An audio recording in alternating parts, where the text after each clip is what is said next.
Black బికినీలో సెగలు రేపుతున్న ఈ సోయగం పేరు Seerat Kapoor. Young hero Sharwanand run Raja run మూవీతో టాలీవుడ్లోకి ఎంటర్ అయింది. అంతకుముందు బాలీవుడ్లో రాక్ స్టార్ సినిమాకి అసిస్టెంట్ కొరియోగ్రాఫర్గా వర్క్ చేసింది. రన్ రాజా రన్ తర్వాత టైగర్, కొలంబస్ సినిమాలు చేసింది.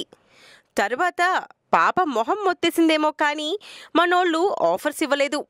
దెబ్బకి తత్వం బోధపడినట్టుంది. ఎక్స్పోజింగ్ అనే ఎరవేస్తుంది దర్శక నిర్మాతలకి. పైగా కొరియోగ్రాఫర్ కూడా కావడంతో అందాల డోస్ పెంచింది. బ్యూటీ, బాడీ ఫిట్నెస్ పర్ఫెక్ట్గా ఉంది. పాప స్కిన్ టోన్కి బ్లాక్ బికినీ ఓ రేంజ్లో మ్యాచ్ అయింది. కొలంబస్ టైటిల్తో చేసిన మూవీతో బాగా ఇన్స్పైర్ అయినట్టుంది.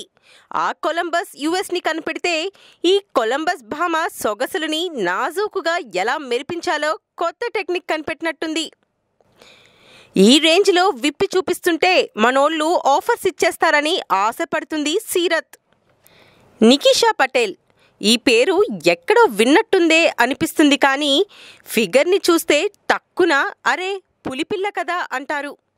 పవర్ స్టార్ కెరీర్లో కళాఖండంగా మిగిలిపోయిన మూవీ కొమరం పులి.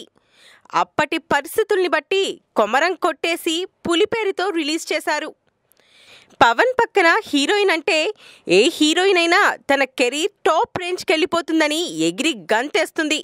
కానీ నికీషా మాత్రం పవన్ వల్లే కెరీర్ నాశనం అయిపోయిందని గగ్గోలు పెడుతుంది. ఒక్క సినిమాతోనే హీరోయిన్ కెరీర్ మార్చేయగల కేపబిలిటీ ఉంది పవర్ స్టార్కి. దీనికి best example Shruti Haasan. Iron leg అనే స్టాంప్ నుండి టాప్ స్టార్ని చేసేశాడు. కానీ నికీషాని నట్టేట ముంచేశాడు. నిజానికి నికీషా చిన్న క్యారెక్టర్ అయినా సరే బాలీవుడ్లోనే ట్రయల్స్ వేద్దామనుకుందట. ఎస్జే సూర్య, పవన్ లాంటి స్టార్తో చేస్తే నీ జాతకం మారిపోతుంది అని ఒత్తిడి చేసేసరికి మెత్తబడ్డాను. కట్ చేస్తే ఆ సినిమా డిజాస్టర్ అయింది. నాపై ఫ్లాప్ హీరోయిన్ అనే ముద్ర పడింది. అరకు రోడ్లో మూవీ చేసినా ఎవ్వరూ పట్టించుకోలేదు. సూర్య, పవన్ వల్లే నా కెరీర్ నాశనమైందని బాధపడుతుంది బొద్దుగుమ్మ. మరిన్ని ఫ్రెష్ ఫిల్మ్ అప్డేట్స్ కోసం మా టీఎఫ్సీ మీడియా ఛానల్ని సబ్స్క్రైబ్ చేసుకోండి.